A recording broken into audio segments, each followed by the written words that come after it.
Bună ziua și bine v-am regăsit la un nou videoclip. În acest videoclip o să ne jucăm Stumble Guys. Dacă vă place ceea ce fac, nu uitați să vă abonați și să băgați butonul de like. Să strângem la acest videoclip 5 like-uri sau mai mult dacă se poate, dacă vreți. O să jucăm Stumble Guys în acest episod. Să vedem ce pică ce hartă ne pică. Vă mulțumesc pentru acești 8 abonați. Vreau să facem până luni, să facem 50 de abonați. 50 de abonați, să facem cât mai mulți abonați. Să fim puternici, uniți. Greu mai pică hartele astea. Și ne-au picat bloc de aici.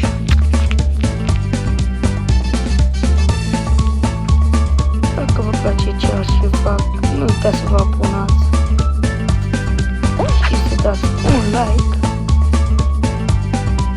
Să mai facem videoclipuri de genul dacă vă place. Să mai facem mai multe și pe Standoff 2 mai facem pe Standoff 2 și cu car parking. V-am spus în episoadele pe care le-am postat. Dacă vă uitați pe canalul meu de YouTube, am spus când o să mai vă arăt încă o țapă. În ultima secunde v-am spus când o să mai dăm o țeapă. Când o să strângem 30 de like-uri.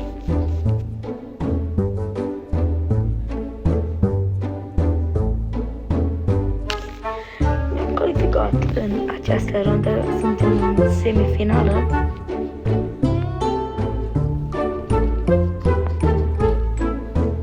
Să mai jucăm și alte jocuri.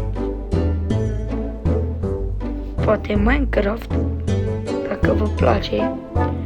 Scrieți acum repede în comentarii dacă vă place Minecraft sau scrieți în comentarii ce joc vă place cel mai mult. Să vedem ce jocuri și poate o să ne jucăm într-o zi jocurile acelea.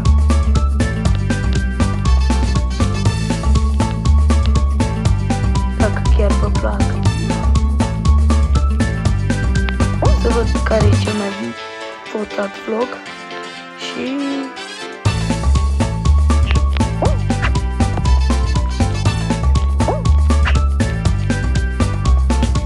o să jucăm acest joc, da. Dacă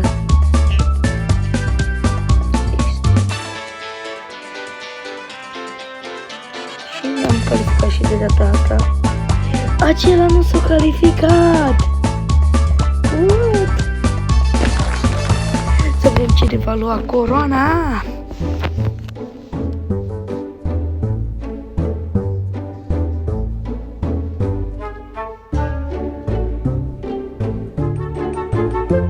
Să vedem ce hartă ne pică.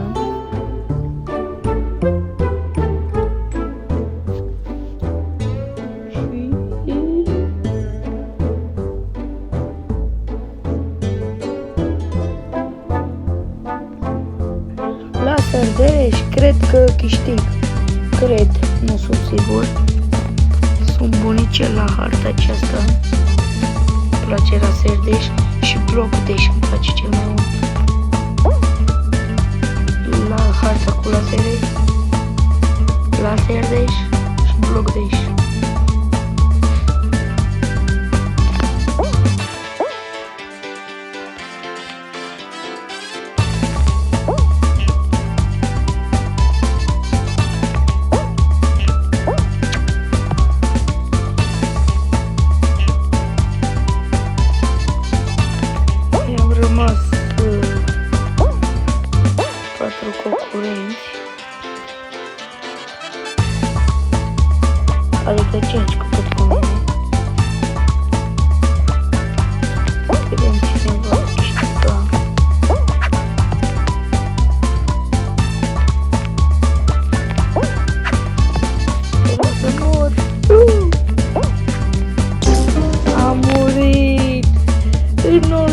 secunde a murit. Dacă săream puțin. Da, nu uitați să vă abonați dacă v-a plăcut acest videoclip. Și dacă mai vreți videoclipuri de genul, scrieți în comentarii și cam atât cu acest videoclip. Pa, pa!